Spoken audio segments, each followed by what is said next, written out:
Welcome back, my friends. Today we're playing with the Pat Marlins gas check maker here for the 30 caliber. I've already got a few popped out already, but I thought I'd bring you guys along and kind of show you the process here and some little tips along the way and so on and so forth. Now this, it is quite laborious. It's not easy by any means, but it's not difficult either. Once you get set up, you can, get them cranking out in short order. Dropping stuff. Hopefully you can see right down in there where I'm trying to line it up just past the last cut.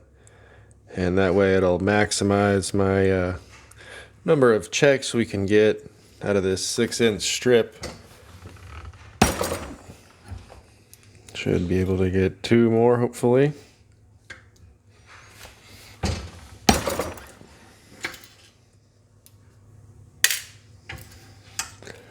Last one, hopefully we'll get one. Perfect.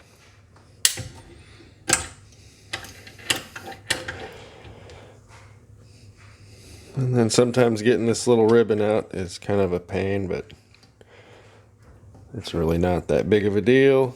I should probably have gloves on though, so this doesn't, stick me in the finger. There we go. So with one 6-inch strip, we get 12, 13, 14 gas checks. Not bad so far. And you'll see they're not actually perfect. They sometimes have a little bit of a lip, but those get straightened out pretty well in the next part of the process.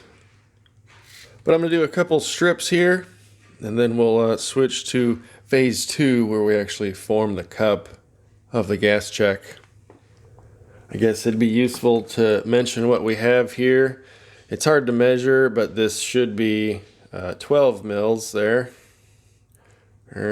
Somewhere it's roughly 12 thousandths, and we are 1/2 inch thick. Also hard to measure since it's actually been cut, but just at a 1/2 inch is fine. I did that on an old school paper cutter, and I got this, I forget the site online, but you can search for like scrap copper rolls or thin copper rolls or whatever. What you need is 12 to 14 thousandths thickness, and I just got a roll of it. I think it was 6 inches here by I think 36. And so you see I've got those cut out here, and I've already done several of them, so that's what I have left. But that's the material you're going to want to use. They do make a specific model for like pop can thickness and aluminum, so that's not the one I have. So that will not work if you're trying to use the thin pop cans. You need this thicker copper strip here. As far as getting installed, you have this part that fits into your shell holder and your ram. We have a set screw, and then we have our punch here. You have to make sure that this set screw is not going to interfere with your press here. So I made a mistake, and I have one of the set screws that's pretty much trash at this point. So you can see this one was not set at the proper depth, and it got run up into the press itself and basically mangled up my set screw. So to prevent that, you just have to make sure the die body is down far enough that when we max this out, we have enough clearance right here that that's not going to get hit again. And as you can see, we have plenty of room there. And once you have this lock ring set, it's not ever going to come up or down any further, so that amount of distance I have is just fine. And it takes a little bit of finesse, but once you get this properly aligned, it runs pretty smoothly. So you can hear it clicking when I come out here.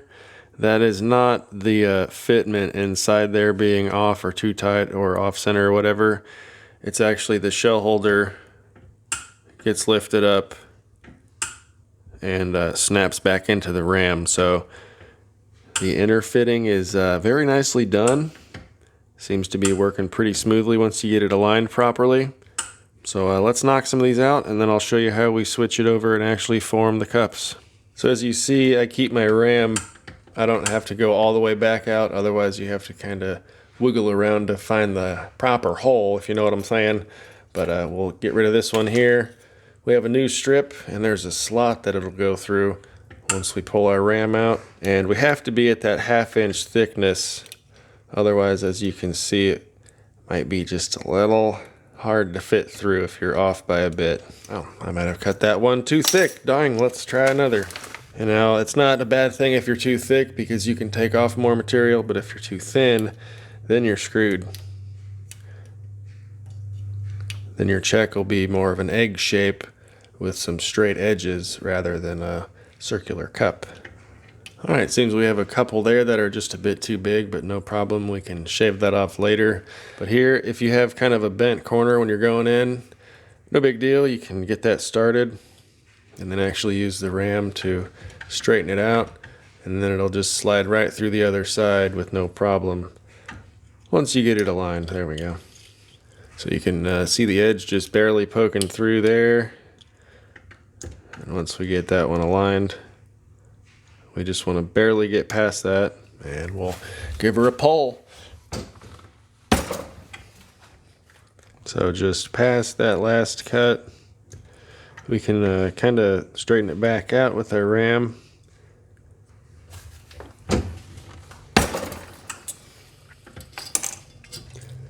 Then you pull your ram all the way down, you can pull the check off.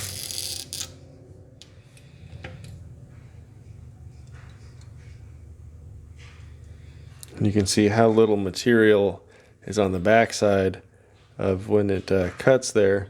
Usually it stretches a bit, so you don't have to worry. But make sure you've got a little bit in there or you'll have a straight edge on your check.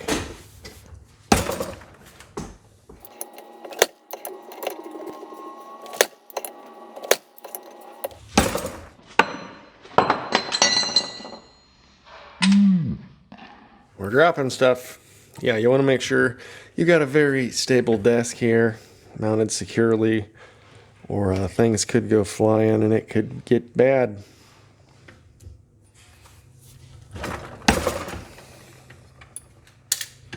We'll just finish this strip and then we'll switch over and form our checks.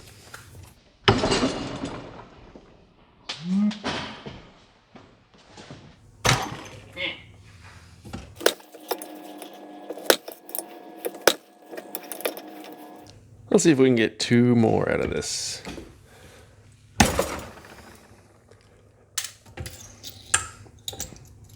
Nope. So you can see we have room on the front and the back side. I'll cut this one out to show you what it looks like.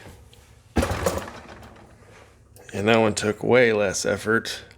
You can see what that looks like. We'll go ahead and form that one also just to show you what happens.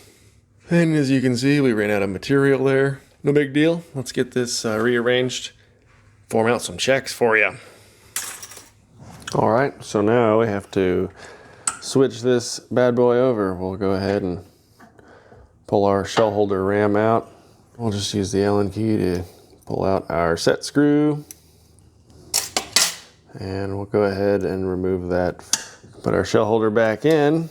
Then you have this bottom piece here, which will fit down below. And with all that, you also need the ejector, which you'll have to buy separately depending on your press. And then this will fit in my ram here in your rock chucker like so. So with that installed, it will eject it off the cup forming ram there. So next, we're gonna take out our die body here, and with our ram, we're gonna go all the way up in here. And now we're going to take the set screw that we removed from here. We're going to set this into here to keep the ram inside the die body. Just get him started. And then we don't even have to be that tight either. Just nice and snug to keep him from falling out. And then we'll go back down this way and see how that feels. That ought to be fine. And then as you come up, your check is now formed. Piece of cake. So again, very simple. All we do is drop our check into here, make sure it's centered in the cup, run it up, and then as we come back down, our ejector will push up, and we have a perfect gas check. And you might notice the little bottle cap edges. Those actually work to help kind of grip into the bullet as you seat the check onto them. So that's as simple as it is. There's one completed. I'll run a few here and then we'll test out this weird one with the squared corners. So just barely up off the ram. You'll feel it bottom out and form it. Come back and we pop it off. So as you can see, once you get into a rhythm, this can go pretty quick.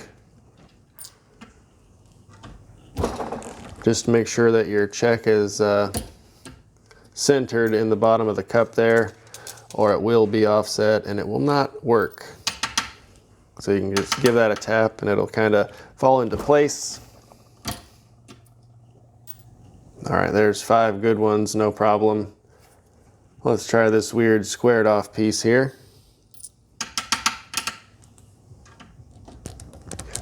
And I felt it have like way less pressure to form, and it pops out with pretty much no issue. So then you can see there it's missing an edge, missing the edge on the backside. But you know, if this was the apocalypse and I needed it, I would freaking use it.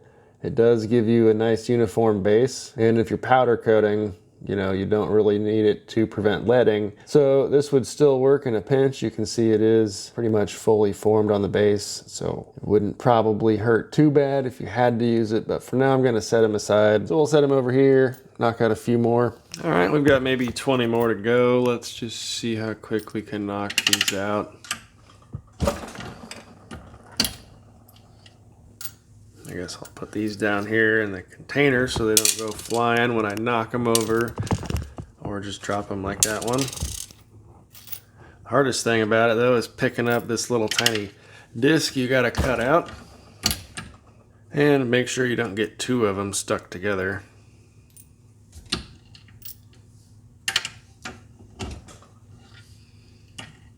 Oh, that one felt gross, and yeah, look, we squished him. He was not centered at all. So yeah, gotta make sure we set him in there properly. Or you get one of these. That's one that I will definitely not be using. Yeah, way too much on that side and nothing on that side. Whoopsie.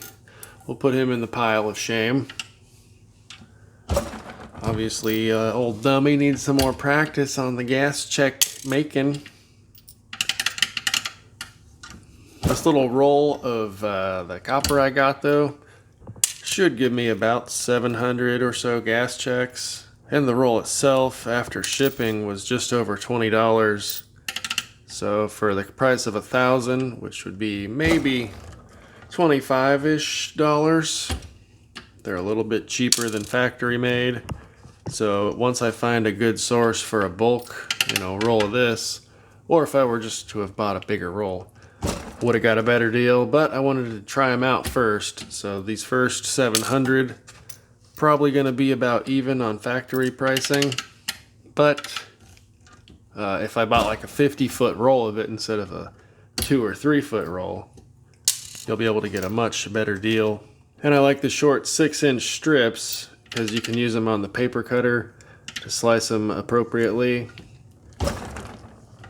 And I know that I can get exactly 14 out of it. So, you know, you can do a little bit of math and figure out how many you're going to be able to do.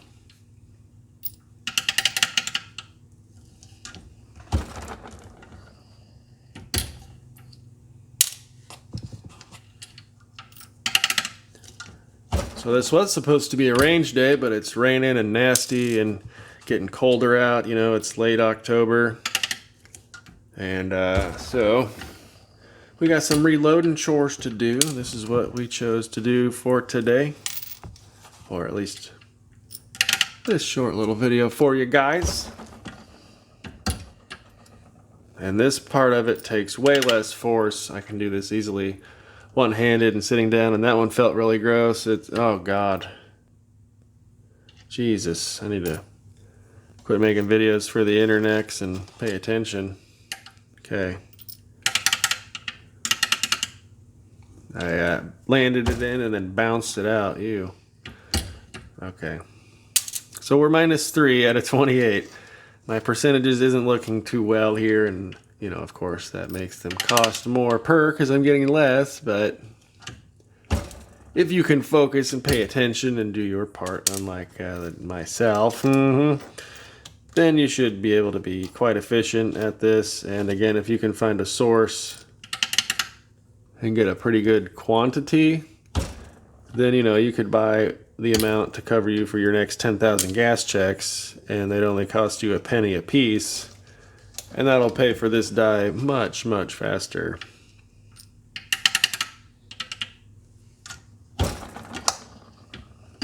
And luckily I placed this order before they increased the pricing. I just checked the site. They're up to $119. So I was lucky to get in. I think it was $99. It might have been $109. And I waited almost 4 or 5 months, I believe. But again, not a big deal. He's just a single dude in his garage or his little shop or whatever. And he makes a damn fine product.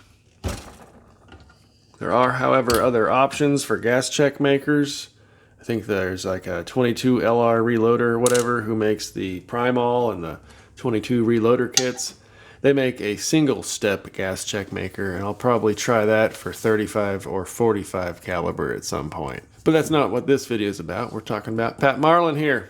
So overall, pretty much a very simple process. You saw how long that took. I knocked out almost 25 or 30 of them, and that only took a few minutes. And if I weren't trying to make a video like a dummy, we could have done it without the loss of those, and we could have done it faster as well. And back here, again, make sure you're at exactly 1/2 inch thick. These measured out to like 5/28 or something, somewhere around there. So they're too big. I need to cut those down a bit. And these were perfect to get exactly 14 out of at a 6-inch length. So that's good for me at least. So if I order more, we're gonna go 6 inches by like 50 feet or something ridiculous, and I'll have a good supply of that for quite a while. It does come with a Dillon lock ring, so that's no big deal. You can use any wrench or whatever to do that, but that was handy that I had that on hand. And their set screws, you can use the smallest little Allen wrench there that comes with your Dillon set as well. So that was useful to know. You'll get emailed a PDF with their instructions. I just printed it off. They're pretty easy to follow if you have more than 3 brain cells. And that's it for now, folks. There's some gas checks on the 30 caliber Pat Marlin's gas check maker. If you enjoy this sort of content, make sure to like the video and subscribe to the channel if you're not already. You can support us on patreon.com/dummyround. Thanks again for hanging out, guys. We'll see you in the next video. Have a good one.